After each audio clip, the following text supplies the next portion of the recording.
Good afternoon sa lahat ng mga mahilig sa motor. Andito tayo ngayon para magpalit ng gear oil nitong aking NMAX. So magdi-DIY tayo. Una sa lahat, kinakailangan mayroon tayong gloves para naman iwas tayo sa dumi. Siguraduhin natin na kapag nag-aayos tayo nitong ating mga motorsiklo o kaya ng ating mga sasakyan, siguraduhin natin mayroon tayong ginagamit na gloves para maiwasan yung masyadong madumi ang yung kamay at syempre iwas na din sa mga aksidente kasi malimit pag hindi maayos yung hawak mo sa mga gamit mo, maaari kang masugatan. So at least mayroon kang protection. Pagkatapos, dapat meron kang parking. Dito mo dapat ilalagay, okay, dito ka dapat gagawa ng iyong sasakyan kasi hindi siya masyadong mainit. And pangatlo, depende sa iyo kung ano gagamitin mong gear oil. Ako ang ginagamit ko itong Petron scooter gear oil. Ito kasi yung pag bumibili nagpapagas ako dito na ako bumibili sa gasoline station. Ito yan. Dalawa nito ang kailangan ko. Pero ang inilalagay ko lang dito is 150 ml. And syempre bago ka magsimula, kinakailangan meron kang tools na ganito. Ang ginagamit dito is number 12 mm. And dito bubuksan mo dito yung tornilyo para tanggalin yung use ng oil. Okay.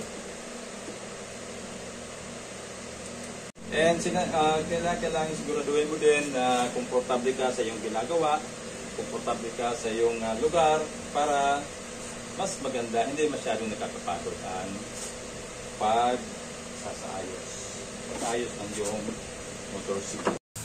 Okay, ayan, itim na nga. Tama-tama, kinakailangan talagang palitan ang oil nitong aking sasakyan.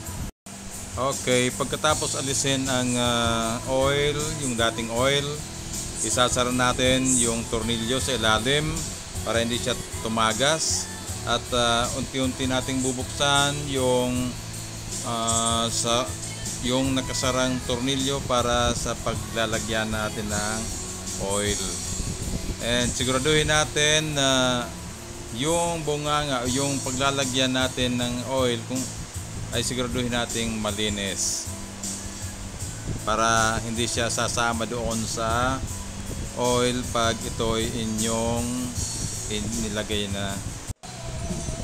Okay, ayan, pagkatapos isara, pagkatapos ilagay yung tornilyo, punasan ng mabuti.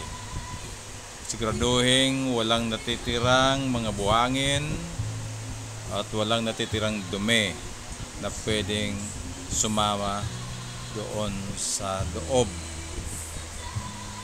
kapag inilagay mo na ang gear oil. Ayan. So, ilalagay na po natin. Lalagyan natin ang oil at gaya nga ng sinabi ko kanina, ang ilalagay lang po natin ay 150 ml. Yung kasyang-kasya lang po siya para sa inyong sasakyan.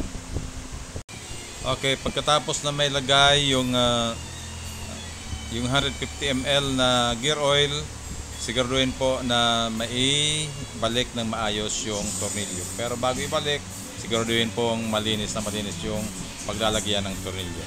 So, yan lang po. Sana nag-enjoy kayo sa panonood ng aking DIY para maalagaan ng mabuti ang inyong mga motorsiklo. Salamat sa inyong lahat.